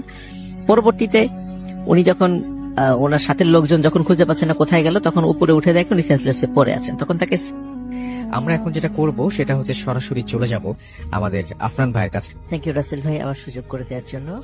ঘটনাটির সময় রাসেল ভাই 1994 সাল। জি, এটি ঘটনাটি ঘটে কালুর মিয়া নামক একজন রিক্সা চালকের সাথে। আচ্ছা, উনি প্রফেশনে একজন রিক্সা চালক ছিলেন। উনি যে কাজটা করতেন, ওনার বাড়িটা চুয়াডাঙ্গা আলমডাঙ্গা থেকে 7-8 কিলোমিটার ভিতরে ছিল, ভিতরে একটা গ্রামে ছিল। তো উনি সকালবেলা রিক্সা চালাতে চালাতে চলে আসতেন শহরে এলাকায় রিক্সা চালিয়ে, আবার রাতের বেলা বাড়িতে চলে যেতেন। এটা ওনার দৈনন্দিন একটা কাজ ছিল। তো গতানুগতিক ভাবে উনি যেদিন ওনার সাথে ঘটনাটা শুরু হয়, সেদিন উনি আসেন চুয়াডাঙ্গা শহর রিক্সা চালিয়ে। তবে ওই দিন ওনার ফিরতে ফিরতে বেশ দেরি হয়ে যায়। এবং উনি আলমডাঙ্গা থেকে ফিরে যখন ওনার বাড়িতে যাবেন, ওনার বাড়িতে যাওয়ার আগে 2টো বিলের পাশ দিয়ে যেতে হতো। বর্ষাকালে সেটা ভরা থাকতো এবং অন্য সময় সেটা শুষ্ক থাকতো, এবং অন্য সময় কৃষিকাজ সেই বিলের মধ্যে করা হতো। তো ওই সময়টা বর্ষাকাল ছিল না, ওই সময়টা শুষ্ক মৌসুম ছিল আর কি। পাশে রাস্তা ছিল, উনি রাস্তা দিয়ে রিক্সা চালিয়ে যাচ্ছেন। তো ওই সময় রাস্তায় আবার কেউ ছিল না, মানে একদম নিস্তব্ধ একটা সময় ওই রাস্তাটা এরকম ছিল। তো হঠাৎ উনি খেয়াল করলেন বেশ উঁচু লম্বা একজন লোক, তো লোকটি হাতে মানে সাদা কাপড়ে কি যেন ঢাকা, ওনার এক হাতে ধরে রেখেছেন উনি, এরকম ছোট একটা জিনিস। তো উনি তখন বললেন, এই রিক্সা থাম, মানে তুই করেই বলছে, এই রিক্সা থাম, যাবি? বলে কোথায় যাব? বলে সামনে বিল পার হয়ে যে বট গাছটা আছে, বট গাছের কাছে আমি যাব। তখন বলে যে ঠিক আছে চলেন। তখন উনি লাফ দিয়ে উঠে বসেন, রিক্সা উঠে বসেন। তো রিক্সা চালাচ্ছে কালো মিয়া, চালাতে চালাতে কিছুক্ষণ পরে হঠাৎ করে পেছন দিক থেকে মানে ব্যাক সাইড থেকে একটি বাচ্চার কান্নার আওয়াজ আসছে। বাচ্চাটি বলছে আমাকে ছেড়ে দেন, আমাকে ছেড়ে দেন। তখন কালো মিয়া বুঝতে পারলো ওই যে সাদা কাপড় দিয়ে যেটি মানে মাথা থেকে পা পর্যন্ত ঢেকে রাখা হয়েছিল একটা জিনিস, এটা আসলে একটা বাচ্চা। বাচ্চাকে উনি কোথা থেকে যেন নিয়ে আসছেন। তখন কালো মিয়া সাহস করে বলেন যে ভাই বাচ্চাটা কি আপনার? তখন উনি আবার ধমক দিয়ে বলেন বাচ্চা আমার না তাই কার, এরকম ভাবে তুই চুপ থাক, এরকম ভাবে ধমক দিয়ে চুপ করাই দেন আর কি। তো রাসেল ভাই কালো মিয়া কিন্তু দীর্ঘদিন ধরে যেহেতু ওই এলাকায় রিক্সা চালান, মোটামুটি সবাইকে উনি চেনেন, কিন্তু এই লোকটা ওনার খুব অপরিচিত ছিল। তখন উনি অত কিছু মানে কিছু জিজ্ঞেসও করতে পারছেন না, বা এরকম রাতের বেলা কি জিজ্ঞেস করব বেশ মানে বুঝতে পারছেন না, দেখ উনি ওনার মতো রিক্সা চালিয়ে যাচ্ছেন। কিছুদূর যাওয়ার পর রাসেল ভাই হঠাৎ আরেকটি লোক রিক্সার গতিরোধ করে, ঠিক ওনার মতোই উঁচা লম্বা, প্রায় একই রকম চেহারা, মনে হয় যমুজ ভাইটা এরকম কিছু হবে আর কি, প্রায় একই রকম চেহারা আর কি, চেহারার গঠন। তো ওনার হাতেও সেম একই রকম জিনিস, কি যেন একটা সাদা কাপড় দিয়ে ঢেকে রেখেছে এবং ওই একটা হাত ধরে রেখেছে মনে হচ্ছে এই সাদা কাপড়ের ওখানে। বলছে যে এই রিক্সা যাবি? বলে আমার তো যাত্রী আছে। বলে কোনো সমস্যা নাই, আমি এই রিক্সাতেই যাবো। এই বলে কোনো কথা ছাড়ে হঠাৎ করে উঠে বসে পড়েন ওই রিক্সা। অথচ ওই রিক্সা কিন্তু আরেকজন লোক ছিল, কিন্তু কেউ ওরা মানে একজন আরেকজন কিন্তু প্রতিবাদ করছে না যে আপনি কেন উঠবেন, মনে হচ্ছে এই দুইজনকে চেনে। কিছুক্ষণ পরে কালো মিয়া খেয়াল করলো যে এখন আর একটা বাচ্চার কান্না আসছে না, দুটো বাচ্চার কান্না আসছে পিছন থেকে। দুটো বাচ্চা বলছে যে আমাদেরকে ছেড়ে দেন, আমাকে ছেড়ে দেন, আমাকে যেতে দেন, বাড়িতে যেতে দেন, এবং ওরা কোনো কথা বলছে না। তো কালো মিয়া এখন মানে চিন্তা করছে যে এদেরকে কি বলবো না বলবো। তো এখন যাই হোক আসল ভাই, কিন্তু কয়েক মিনিট এরকম কান্নাকাটির পর হঠাৎ করে কালো মিয়া মানে বুঝতে পারলো যে হঠাৎ করেই যেন দুটো বাচ্চার কান্না বন্ধ হয়ে গেল। তখন কালো মিয়ার পিছন দিকে তাকায় নাই, যখন বট গাছের কাছে চলে আসলো বিলের পাশে, বট গাছের পাশে আসার পরে ওই লোক দুটো নামলো, নামার পরে বললো যে এই না তোর ভাড়া নেই, তাই বলে কিছু টাকা তাকে দিয়ে দিল। কিন্তু অদ্ভুত ব্যাপার রাসেল ভাই, ওই দুটো বাচ্চা কিন্তু আর ওখানে ছিল না, যে কোথায় গেল। তো উনি তাদেরকে জিজ্ঞেস করতে যাবে, হঠাৎ করে দেখলো তারা ঠিক যেই দিক দিয়ে রিক্সা নিয়ে আসে ঠিক ওই দিকেই আবার চলে যাচ্ছে, মানে মনে হচ্ছে যে তারা আবার আগের জায়গায় ফিরে যাচ্ছে এমনটা, কিন্তু সাথে দুটো বাচ্চা নেই। তখন ওই চিৎকার করছে ভাই বাচ্চা তো দিল না, ওনারা তার মানে হাঁটা দিয়ে চলে যায়। এখন কালো মিয়া চিন্তা করেছে যে না জানি কোন ফ্যাসাদে পড়লাম, সে আবার মানে কি ঝামেলায় পড়ি। উনি তাড়াতাড়ি করে রিক্সা নিয়ে বাড়ির দিকে চলে যায়। তখন বাড়ির যখন কাছাকাছি এসেছে রাসেল ভাই, হঠাৎ করে দেখেন ওই দুটো লোক তার বাড়ির সামনে দিয়ে যাচ্ছে। কালো মিয়া খুব অবাক হয় যে কি ব্যাপার, একটু আগে না ওনারা কত দূরে রেখে আসলাম, আমি রিক্সার এত দ্রুত চালিয়ে বাড়িতে চলে আসলাম, অথচ এই দুটো লোক এখানে আসলো কিভাবে? তখন কালো থাকে, সেটা হলো রসিল ভাই উনি কিন্তু একটা বিষয় বলতে ভুলে গিয়েছি, উনি কিন্তু রিক্সা চালানোর পাশাপাশি আর একটা প্রফেশনের সাথে যুক্ত ছিলেন। সেটা হচ্ছে গ্রামে কোনো পুরুষ লোক যদি মারা যেত তো কালো মিয়া এটাকে গোসল দিতে যেতেন। এটা মানে ওনার বাবা দাদা অনেক আগে থেকেই বংশ পরম্পরায় ওনারা এই কাজটা করেন আর কি।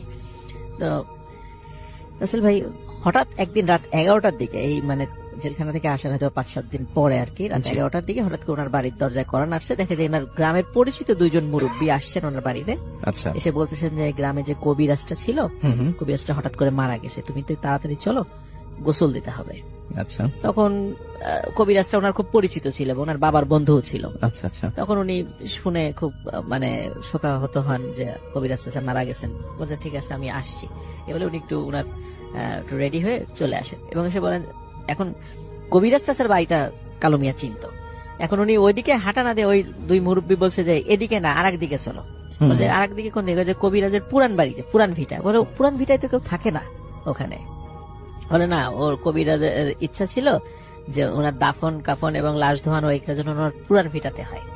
পুরান ভিটাতে রাসেল ভাই ওই যে বিলের কথা বললাম, ওই বিলের কাছাকাছি আর কি। আচ্ছা, তখন কি আর করা, হয়তোবা বলে থাকতেও পারেন, এটা কালো মিয়া জানে না।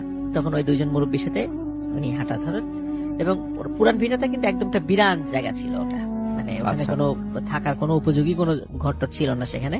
দেখা যায় সত্যি ওখানে একটা লাশ রাখা আছে খাটিয়ার উপরে। তখন লাশ ধোয়ানোর জন্য আনুষঙ্গিক সব জিনিস ছিল, একটা সাদা কাপড় দিয়ে লাশটা ঢাকা ছিল। তখন ওই দুই মুরব্বী বলল যে কালো মিয়া তুমি লাশটা গোসল করার ব্যবস্থা করো, এখানে সব প্রয়োজনীয় জিনিস আছে, সাহায্য লাগলে আমাদেরকে বলো। তখন কালো মিয়া যখন লাশের কাছে গিয়ে যখনই উপর থেকে কাপড়টা সরিয়েছে তখন দেখে ওটা কবিরাজের লাশ না। ওই যে রাসেল ভাই উনি রিকশায় যে একজন লোককে তুলেছিল বাচ্চা নিয়ে, যে লোকটা উঠেছিল, এটা সেই লোক ওখানে শুয়ে আছে। এবং শোয়ার পর দেখেন সে আর মৃত না, সে চোখ খুলে আছে। এবং যখনই লাশের কাপড়টা সরিয়েছে কালো মিয়ার হাতটা খপ করে ধরে সজোরে একটা কামড় মেরে বসে হাতে। এবং এরপরে কালো মিয়ার আর কোনো সেন্স ছিল না। সকালবেলা কালো মিয়াকে সেই বিলের ওই বট গাছের নিচে পাওয়া যায়, কিন্তু কালো মিয়ার হাতটা ছিল একদম রক্তাক্ত। এবং তাকে যখন উদ্ধার করা হয় তখন তার হাতের বৃদ্ধাঙ্গুল এবং তর্জনী আঙ্গুল এটা ছিল না, মানে লাশ কামড় দিয়ে হয়তো বা সেটা মানে কেটে ফেলেছে এরকম আর কি। তো উনি এরপরে হাতের ট্রিটমেন্ট করান কয়েক মাস ধরে, আবার স্বাভাবিক জীবনে ফিরে আসার চেষ্টা করেন রাসেল ভাই। কিন্তু সমস্যা হলো উনি আগের মতো রিক্সাটা ওইভাবে চালাতে পারতেন না, কারণ যেহেতু দুই হাত বৃদ্ধাঙ্গুলি এবং তর্জনীর জোরটা ছিল না হাতে, এজন্য উনি ওইভাবে ভালো করে রিক্সা চালাতে পারতেন না। উনি চিন্তা করেন একটু কৃষি কাজের দিকে আস্তে আস্তে উনি একটু মুভ করেন আর কি। তবে ওই লাশ ধোয়ার প্রফেশনটাও ওনার ছিল। তো উনি এই ঘটনার পরে সত্যি সত্যি মানে আরেকটা যে ঘটনা ঘটে রাসেল ভাই, যে ওই কবিরাজ কিন্তু জীবিত ছিল। কবিরাজ পরে এসে বলে যে আসলে তোমার বাবা এবং আমি বন্ধু ছিলাম, আমরা একই সাথে এক ওস্তাদের কাছ থেকে ব্ল্যাক ম্যাজিক শিখেছিলাম। তো তোমার বাবা যে কাজটা করতো সেটা হচ্ছে উনি খুব রাগী ছিল। অনেক সময় কোনো বাড়িতে জিন তাড়াতে গেলে তো উনি এক কথা দুই কথার উপরে জিনদেরকে পুড়িয়ে মেরে ফেলতেন। এটা ছিল ওনার, উনি খুব বদরাগী ছিলেন, জিনদেরকে পুড়িয়ে মেরে ফেলতেন, যার কারণে অনেক জিনই ওনার উপর খুব ক্ষিপ্ত ছিল বলেন। এবং আসলে আরেকটা বিষয় সেটা হলো এই কালো মিয়ার বাবা কিন্তু একদিন পুকুরে গোসল করতে গিয়ে, উনি কিন্তু একজন সুস্থ স্বাভাবিক লোক ছিলেন, পুকুরে গোসল করতে গিয়ে হঠাৎ করে ডুবে মারা যান। অথচ উনি খুব ভালো সাঁতার জানতেন, কি কারণে মারা গেল কিভাবে অনেকে বলেছে হয়তো বা পানির ভিতরে হার্ট স্ট্রোক করেছে, এরকম হার্ট অ্যাটাক হতেই পারে। কিন্তু আসলে ওই কবিরাজ বলেন আসলে তোমার বাবাকে জিনেরাই মেলে ফেলছে পানির ভিতরে। তখন বলেছে এখন তোমাদের পিছনে লেগেছে, তুমি একটু সতর্ক থাকবা, আমি চাইলে তোমাকে চিকিৎসা করতে পারি, কিন্তু চিকিৎসা করতে গেলে হয়তো আমি মারা যাব। তো যার কারণে কবিরাজ তার চিকিৎসার দায়িত্ব নিতে নারাজ হন, যে এই সমস্যা যেটা তার সাথে হচ্ছে সেই সমস্যা উনি সলভ করতে পারবেন না। কিন্তু তারপরেও রাসেল ভাই কবিরাজের কাছে উনি অনেক রিকোয়েস্ট করেন যে আমাকে একটু চিকিৎসা করেন। তো কবিরাজ চিকিৎসা শুরু করে, কিন্তু শুরু করার 7 থেকে 8 দিনের মাথায় কবিরাজ হঠাৎ করে রাতের বেলা তার বাড়িতে মারা যান। কিভাবে মারা গেছেন এটা কেউ বলতে পারে না, হঠাৎ করে রাতের বেলা মারা গেছেন কবিরাজ। তো সেই কবিরাজের যথারীতি গোসল দেওয়ার দায়িত্ব কালো মিয়ার উপর এসে পড়ে। তো কালো মিয়া যখন গোসল করতে, যখন মানে কবিরাজের সবকিছু রেডি, কবিরাজও যেহেতু রাসেল ভাই একটু ব্ল্যাক ম্যাজিকের সাথে জড়িত ছিলেন, তো কবিরাজকে যখন গোসল দেওয়া হবে চারদিক থেকে, সাধারণত আমরা গোসলের সময় দেখি চারদিক থেকে একটু ঘিরে নেওয়া হয় আর কি লাশের গোসল করানোর সময়। তখন কালো মিয়া যখন গোসল করার জন্য ভিতরে ঢুকেছেন, তো হঠাৎ কয়েক মিনিটের মাথায় প্রচন্ড জোরে কালো মিয়া চিৎকার শোনা গেল। লোকজন তাড়াতাড়ি করে গিয়ে দেখে যে কবিরাজের লাশের জায়গায় পড়ে আছে, কিন্তু কালো মিয়া মানে মাটিতে পড়ে আছেন এবং মনে হচ্ছিল তার চেহারা মানে ভারী কিছু দিয়ে একদম থেতলিয়ে দেওয়া হয়েছে, মানে এমন খুব নৃশংস ভাবে ওখানে তাকে হত্যা করা হয়েছে আর কি। তো কেন এমনটা হলো, কারণ ওখানে উপস্থিত, এটা কিন্তু দিনের বেলার ঘটনা, একদম মানে দিনের বেলার ঘটনা, কিন্তু ওই যেহেতু চারদিকে ঘেরা ছিল ওখানে কি হয়েছে কেউ জানে না। কিন্তু সবাই চিন্তা করে যে যেহেতু কবিরাজ নিজেও ব্ল্যাক ম্যাজিকের সাথে যুক্ত ছিলেন এবং কালো মিয়া সেও একসময় যেটা কাজটা করতো রাসেল ভাই, কারণ কালো মিয়ার বাবা যখন ব্ল্যাক ম্যাজিক করতেন তো কালো মিয়াকে দিয়ে বিভিন্ন উপকরণ তাকে দিয়ে সংগ্রহ করতেন, তাকে হেল্প করতেন। উনি তোমার না বুঝেই সেটা করতেন, ইচ্ছা করে এটা করতেন না। তো রাসেল ভাই এই কারণে সবাই ধারণা করে যে এই সমস্ত কারণে এই কাজের সাথে যুক্ত ছিল দেখেই শেষ পর্যন্ত কালো মিয়ার এই পরিণতিটা হয়েছিল। এটা রাসেল ভাই আলমডাঙ্গার আমাকে যে বলেছে সজীব, বলছে যে আলমডাঙ্গার খুব পরিচিত একটা ঘটনা এটা, মানে খুব এটা লোকজন অনেকেই প্রচলিত একটা ঘটনা, এই বিষয়টা অনেকেই জানেন। রাসেল ভাই আমরা তো ব্ল্যাক ম্যাজিকের স্টোরি বিভিন্ন সময় আমরা বলেছি, আমরা সবসময় বলেছি এটা নিরুৎসাহিত করতে, কাউকে সহযোগিতা না করতে, এই বিষয় নিজে না করলেও যেন অন্যকে আমরা সাহায্য না করি, এটা কোনো না কোনো ভাবে এর একটা প্রভাব আমাদের উপর এসে কিন্তু রাসেল ভাই পড়েই, যেভাবেই হোক এসে আমাদের উপর পড়বে, এই জন্য কাউকে এই কাজে আমরা যেন সাহায্যও না করি। সেটাই। এটাই ছিল আসলে আমার থ্যাংক ইউ সো মাচ। আমাদের আরো একজন অতিথি আছেন। হ্যালো লিসনার্স, আমি ইমন হাজারিবাগ থেকে এসেছি। ইউডাতে বর্তমানে বিবিএ করছি, Okay. 11th সেমিস্টারে। চলে যাই আপনার ঘটনায়। জি ঘটনাটা হচ্ছে অনেক পুরনো। জি পুরনো। আমার হোম ডিস্ট্রিক্ট হচ্ছে ফরিদপুরের বোয়ালমারী থানার। তো ঘটনাটা ঘটেছিল আমাদের ফরিদপুর জেলার বোয়ালমারী থানার রাখালতলী গ্রামে। জি। তো ঘটনাটা হচ্ছে আমার কয়েক প্রজন্ম আগের, আমার দাদার। তো আমরা তাকে পরদাদা বলি। তো ঘটনাটা হচ্ছে এমন যে আমাদের আগে জমি ছিল, আলুর জমি ছিল, ক্ষেত। তো সেখানে অনেক বড় জমি। তো সেখানে হচ্ছে চুরির উপদ্রব থাকতো। ধরেন আলু ওখান থেকে কেউ নিয়ে যেত, বা বন্য শুকর আছে, এগুলো খেয়ে ফেলে, এরকম প্রবণতা দেখার জন্য সেখানে পাহারা দিত আমার পরদাদা। তো সেখানে টং ঘরে সে পাহারা দিত। তো প্রতিদিনের মতো সেদিনও গেল রাতে। তো রাতে গেল ওখানে পাহারা দিচ্ছে, হঠাৎ করে সে হুক্কা খেত। তো সে সেদিন ভুলে গেছিল আগুন নিতে। তো তার আগুনের প্রয়োজন হলো। তো সে এখন আগুন কোথায় পাবে অত রাতে? তো একদিন হলো কি, সেদিন হলো কি যে একটা জায়গা থেকে আলো আসছিল। তো সে ভাবলো কোনো মানুষ হয়তোবা এসেছে, তার কাছ থেকে হয়তোবা আমি আগুন নিতে পারবো, আগুন নিয়ে হুক্কা টানতে পারবো। তো একটা পর্যায়ে সে সেখানে গেল এবং জিজ্ঞেস করলো তাদেরকে যে আপনাদের কাছে কি আগুন আছে? পরে তারা বলল যে না, আমাদের কাছে আগুন নেই, আপনি পিছনে আরো লোক আসতেছে, তাদের কাছ থেকে আপনি আগুন পাবেন। আচ্ছা। তো বলা ভালো, আমি একটা জিনিস মিস করছি, যে লোকগুলো আসতেছিল তারা পালকি নিয়ে আসতেছিল। তো তারপরে যারা ছিল তাদের কাছেও আস করলো যে আগুন আছে কিনা। তো তারাও বললো যে পিছনে মানুষ আসতেছে, তাদের কাছ থেকে আগুন নেন। আচ্ছা। তো এরকম করে একটার পর একটা 6টা পালকি চলে গেল। তো দাদা একটা পর্যায়ে বুঝতে পারলো যে এটা সাধারণ কিছু না, এটা সুপার ন্যাচারাল অবভিয়াসলি। তো সে জিনিসটা ভয় পেল। আবার আগের গ্রামের মানুষ তো আগে অনেক সাহসী থাকে, ভয়ও পেল, আবার সে সাহসীও ছিল। তো সে বলল যে না, আমি আর যাব না, আমার আগুন দিতেই হবে আজকে। তো আগুন দিতেই হবে। তো তারা বলতেছে পিছনে লোক আসতেছে, তাদের কাছ থেকে দেন। পরে সে বলতেছে না, আপনাদের দিয়ে যেতেই হবে যেভাবে হোক, একদম নাছোড়বান্দা। তো একটা পর্যায়ে তারা বলল যে তুই আজকের মতো বেঁচে গেলি, তোকে একটা জিনিস দিয়ে যাব, এটা রাখলে তোর কোনো ক্ষতি হবে না, তুই যে কোনো সমস্যার সমাধান করতে পারবি এটা দিয়ে। তো তাকে রিচুয়াল গুলা দেখাই দিল।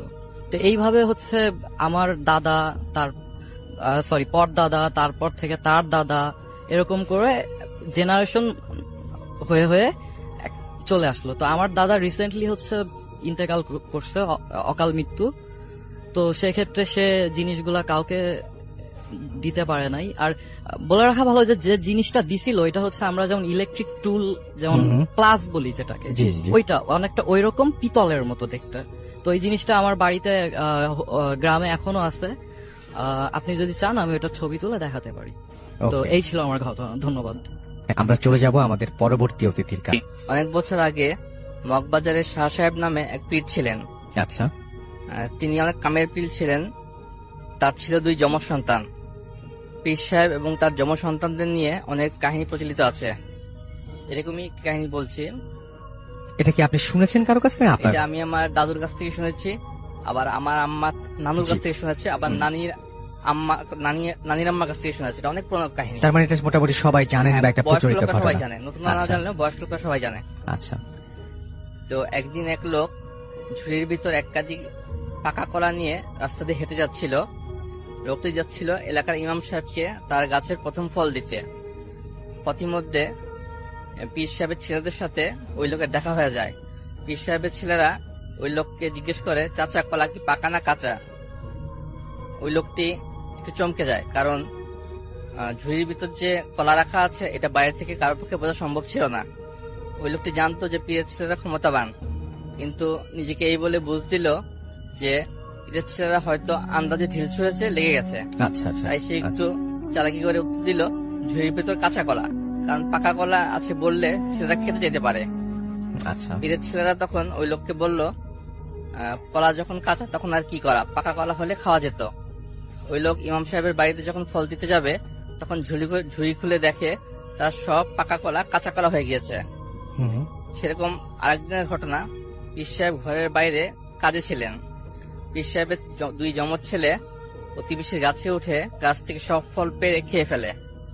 সন্ধ্যায় পীর সাহেব বাসায় ফিরলে ওই প্রতিবেশী পীর সাহেবের কাছে নালিশ দেয় যে পীর সাহেবের ছেলেরা তার ফল গাছ থেকে সব ফল চুরি করে পেড়ে খেয়ে ফেলেছে।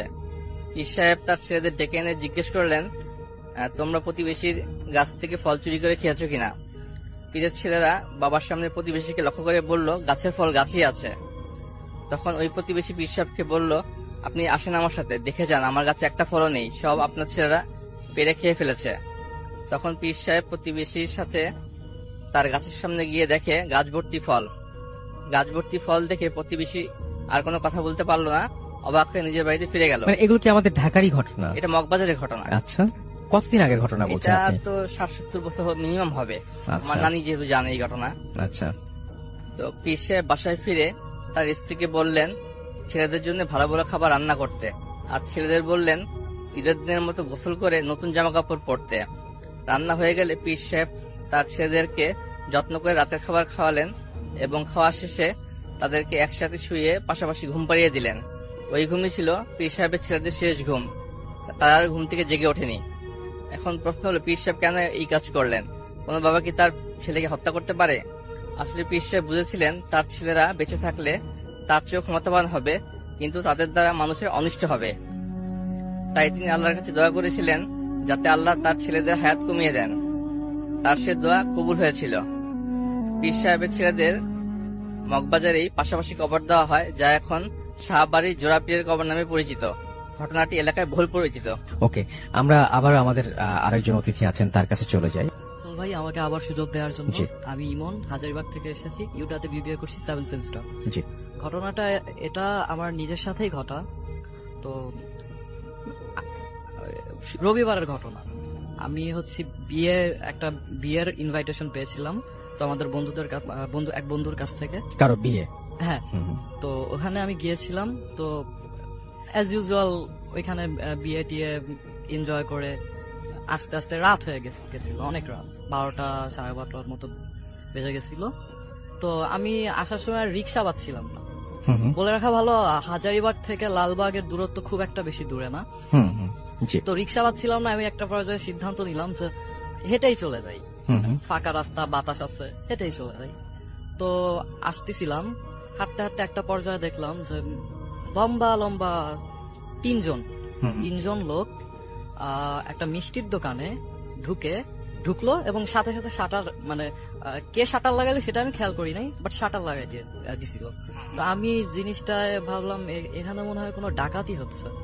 তো ডাকাতি হচ্ছে এই ভয়ে আমি 999-এ কল দিলাম। 999-এ কল দেওয়ার পর কি মনে করে তারা কল পিকও করছিল, কি মনে করে আমি আবার লাইন ডিসকানেক্ট করে দিলাম। আচ্ছা আচ্ছা। তো পরে কিছুক্ষণ পর আমি ওইখানে স্থির ছিলাম, কিছুক্ষণ পর দেখি যে ওই যে 3 জন ঢুকছিল ওই দোকানের মধ্যে, ওই 3 জন লম্বা, আচ্ছা, বের হলো, হাতের মধ্যে মিষ্টির প্যাকেট ছিল, তো হাওয়ায় মিলায় গেল, হাওয়ায়।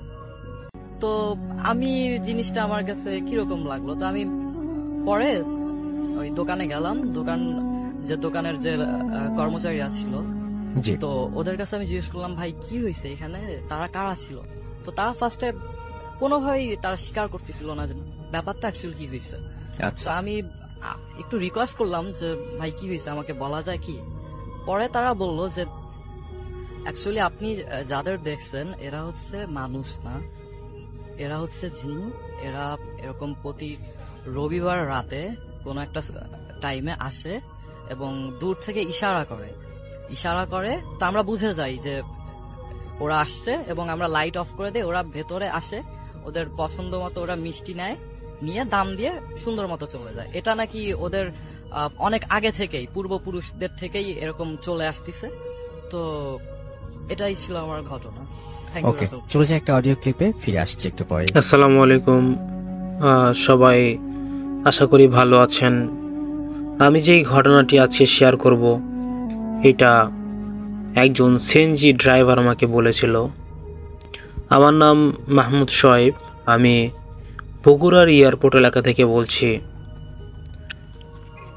ঘটনাটি তখন প্রায় রাত 2টা বাজে, শীতকাল ছিল, কুয়াশায় চারিদিক একদম ঢাকা, রাস্তার একটাও মানুষ নেই, শুধু আমার সিএনজির ঝরঝর আওয়াজ আর কুকুরের ডাক। আমি তখন একটা ভাড়া খাটাই এবং শান্তিনগর মোড় থেকে ফিরছিলাম। ফিরতে ফিরতে ভাবলাম, এই ফাঁকা রাস্তা, তেলটা ভইরা নেই। তেল পাম্প থেকে একটু দূরে একটা পুরনো ভাঙাচোরা বট গাছ আছে। ওইখানে পৌঁছানোর পর হঠাৎ দেখি, আরে কি থেকে কি আইলো, একটা মেয়ে হাত দেখাইলো। মেয়েটির পরনে ছিল সাদা শাড়ি, চুলটা খোলা আর চেহারাটা কেমন যেন ফ্যাকাশে। এই মাঝরাতে এমন শুনশান জায়গায় এমন একটা মেয়ে দেখে প্রথমটা একটু খটকা লাগলেও রোজগারের আশায় আর অতশত ভাবলাম না। আমি বললাম, কোথায় যাইবেন আপু? মেয়েটা আমারে বলল, পুরান গোরস্থানের পেছনের রাস্তাতে আমারে নাইমা দিয়েন। কথাটা শুনেই বুকটা ছ্যাদ করে উঠল আমার। পুরন কবরস্থান, ওইখানে দিনের বেলাতেই কেউ যেতে চায় না, আর এখন মাঝরাত, তাও মেয়েটার চোখে বা মুখে কেমন একটা অসহায় ভাব ছিল। তাই আর না করতে পারলাম না। ভাড়া ঠিক করে সিএনজি ছাড়লাম। যেতে যেতে খেয়াল করলাম, আয়নাতে আমি যে মেয়েটার চেহারা দেখতে পাচ্ছি, আয়নাতে আমি মেয়েটির চেহারাই দেখতে পাচ্ছি না। শুধু দেখি একটা সাদা কাপড়ের আবছা প্রতিবিম্ব, মানে সাদা একটা কাপড় জাস্ট শরীরে পরে আছে, কিন্তু শরীরটা নেই, শুধু শাড়ি গুছিয়ে আছে। আর সিএনজির ভিতরটা কেমন একটা, মানে এসি চালালে যেমন ঠান্ডা হয়, এরকম ঠান্ডা হয়ে আসছে। বাইরে এত কুয়াশা আর এত ঠান্ডা, কিন্তু ভিতরের ঠান্ডাটা ছিল অন্যরকম, মানে আমি জাস্ট বলে বোঝাতে পারবো না। গোরস্থানের দিকের রাস্তাটা আরো বেশি অন্ধকার আর এরোবেরো রাস্তা, আবার ভাঙা এবড়ো খেবড়ো রাস্তা। যখন প্রায় কবরস্থানের কাছাকাছি পৌঁছে গেছি, তখন সাহস করে একবার পিছনে তাকালাম। আমি পিছনে ফিরে যা দেখলাম, তাতে আমার হাত পা অবশ হয়ে গেল। সিএনজির সিটে কেউ নেই, শুধু শাড়ির একটা অংশ সিটের উপরে পড়ে আছে। আর মেয়েটা, সে তো সিট থেকে প্রায় 2 হাত উপরে শূন্যে ভেসে আছে। তার চোখ দুটো ছোট ছোট এবং জ্বলছে, আর মুখটা বিভৎসভাবে হাসছে।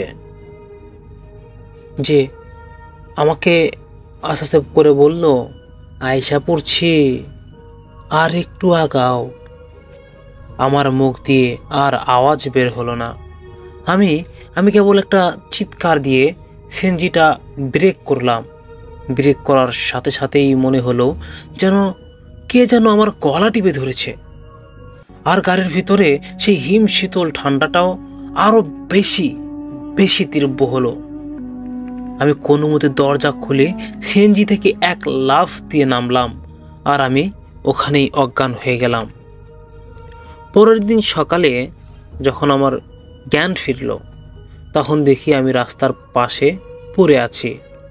আমার সিএনজিটা আগের জায়গাতেই দাঁড়িয়ে, কিন্তু পিছনের সিটে কিছু নেই, কেবল একটা শুকনো বকুল ফুল পড়ে আছে। সেই দিনের পর থেকে আমি আর কখনো রাত 2টার পর পুরন কবরস্থান সংলগ্ন রাস্তায় ভাড়া নিয়ে যাই না। বিশ্বাস করেন ভাই, এখনো যখন ওই রাস্তা পার হই, বুকটা আমার ধুকপুক ধুকপুক করে। প্রথম দিন আমি তো শুধু রাস্তার পাশে পড়েছিলাম, কিন্তু আসল ভয় তো শুরু হয়েছিল তার পরের দিন থেকে। আমি জ্ঞান হারানোর পর স্থানীয়রা আমাকে উদ্ধার করে। সিএনজিটা অক্ষত ছিল, শুধু পিছনের ছিটে সেই শুকনো বকুল ফুল। এই বকুল ফুলটা ছাড়া আর কিছুই ছিল না। আমি সেই দিন আর রাতে বাড়ি ফিরতে পারিনি, এতটাই অসুস্থ হয়ে পড়েছিলাম। পরের দিন ভোরে সিএনজি নিয়ে বাড়ি ফিরলাম। তখন আমার স্ত্রী আমাকে দেখা কেঁদে ফেলল। আমার চেহারা একদম সাদা, যেন আমার শরীরে কোনো রক্ত নেই, শুকিয়ে গেছে। কোনো মতে খাওয়া দাওয়া শেষ করে শুয়ে পড়লাম। দুপুরের দিকে যখন ঘুমিয়ে আছি, হঠাৎ একটা ভেজে যাওয়া মিষ্টি গন্ধ আমার নাকে এলো, ঠিক যেন বকুল ফুলের গন্ধ। স্বপ্ন দেখলাম আমি আবার সেই গোরস্থানের রাস্তায় সিএনজি চালাচ্ছি, কিন্তু এবার সিএনজিটা খালি। আমি বারবার আয়নাতে দেখছি কেউ নেই, কিন্তু পিছনের ছিটে ধীরে ধীরে কুয়াশার মতো সাদা একটা শাড়ি উড়ছে, ফুটে উঠেছে, প্রতিবম্ব হচ্ছে। আমি জোরে ব্রেক চাপলাম, কিন্তু ব্রেক কাজ করছে না। সিএনজিটা দ্রুত গতিতে কবরস্থানের গেটের দিকে এগিয়ে যাচ্ছে। হঠাৎ পিছনের সিট থেকে একটা শীতল স্পর্শ অনুভব করলাম, ঠিক যেন বরফের মতো ঠান্ডা আঙ্গুল আমার কাঁধ ছুঁয়েছে। কানে কানে এসে ফিসফিস করে শুনলাম, আমাকে ছেড়ে না গেলে কেন ড্রাইভার? তুমি তো আমায় পৌঁছে দেবে বলেছিলে। আর তখনই আমি চিৎকার করে ঘুম থেকে উঠলাম। ঘুম ভেঙে দেখি আমার কপাল ঘেমে ভিজে গেছে। ঘরের বাইরে সেই বকুল ফুলের গন্ধটা তখনও হালকাভাবে ঘুরে বেড়াচ্ছে। ভয়টা কাটানোর জন্য সেদিন বিকেলে আমি ঠিক করলাম সিএনজিটা ভালো করে পরিষ্কার করব। গাড়ির যন্ত্রপাতির প্রতি আমার বড়ই একটু বেশি যত্ন, মানে আমার এই গাড়িটাকে আমি খুব ভালোবাসি। সিএনজির পিছনের সিট ভালো করে ঝেড়ে যখন বসার আসনে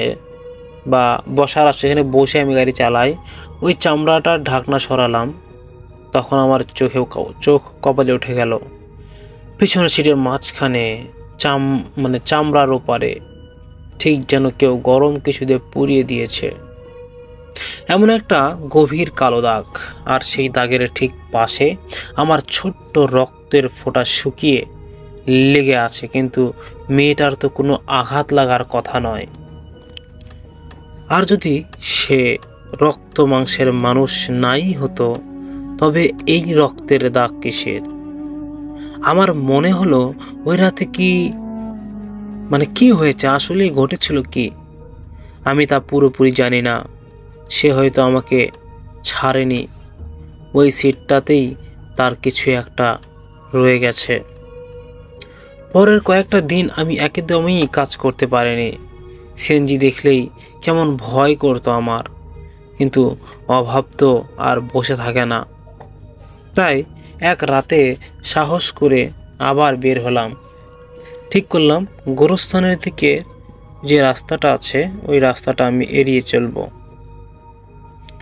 রাত তখন প্রায় 1টা। ফাঁকা রাস্তায় আমি আমার সিএনজি নিয়ে আসছি। হঠাৎ আমার কানের কাছে সেই ফিসফিসানি আওয়াজ, এবং যে আওয়াজটা এর আগে যেমনটা আমি স্বপ্নে শুনেছিলাম। এত ভয় পাচ্ছ কেন ড্রাইভার? আবারও একইভাবে বলছে, ড্রাইভার সাহেব এত ভয় পাচ্ছেন কেন? আমি সিট বেল্ট আঁকড়ে ধরলাম, কিন্তু পিছনের আয়নাতে তাকাতে সাহস করছে না আমার। সিএনজির পিছনের সিটে একটা ভারী জিনিস নড়ে ওঠার শব্দ পেলাম, এবং যে কেউ শরীর এলিয়ে বসলো, কেউ একজন সিএনজির ভিতরে। সিএনজির মিটারটা হঠাৎ ঘুরতে শুরু করলো, যেন আমি খুব দ্রুত এগিয়ে যাচ্ছি। যদিও আমি আস্তে চালাচ্ছিলাম, আস্তে, খুবই আস্তে। আমি হাঁসফাঁস করতে করতে সিএনজি থামালাম। এবং সেই সিএনজি থেমে আমি প্রাণপণে আবার দৌড় দিলাম দরজা খুলে। দৌড় দেবো ভাবছি, ঠিক তখনই আমার গাড়ির পিছনের সিটের দরজাটা খটখট করে খুলে গেল, আর আমার গাঢ় শীতল বাতাস আমার পাশে বা পাশ দিয়ে বেরিয়ে গেল। আমি পিছনে ফিরে দেখলাম কেউ নেই, শুধু দূরে সেই বটগাছের দিকে তাকিয়ে রইলাম। একটি সাদা প্রতিচ্ছবি ধীরে ধীরে, এখন যে গাড়িটা চালাচ্ছি এটা নতুন, কিন্তু জানেন কি, অনেক রাতে একা থাকলে এখনো হালকা কুল ফুলের গন্ধ পাই। বাস এইটুকুই, এর চেয়ে বেশি কিছু আমি আর মনে করতে চাচ্ছি না। আর কিছু জানতে চাইলে এভাবে হয়ও না। আপনারা কমেন্ট করবেন, আমি সবার কমেন্টে রিপ্লাই দিই। সবাই ভালো থাকবেন, সুস্থ থাকবেন।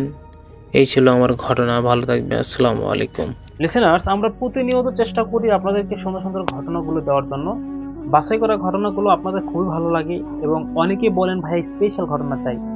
বাছাই করা ঘটনাগুলো স্পেশাল ঘটনা, এবং আর রাসেল ভাইয়ার যে স্পেশাল ঘটনাগুলো, এগুলোকেই আপনারা স্পেশাল ঘটনা বলেন আর কি।